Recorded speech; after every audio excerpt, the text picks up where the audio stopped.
اب ہم یہ نئے الفاظ پڑھنے والے ہیں۔ پہلا لفظ ہے چنگ، جس کا مطلب ہے برائے مہربانی، چنگ۔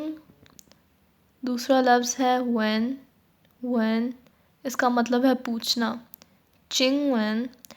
چنگ وین کو جب ہم اکٹھے یوز کرتے ہیں دونوں کو، چنگ وین، اس کا مطلب ہوتا ہے ایکسکیوز می یا پھر برائے مہربانی۔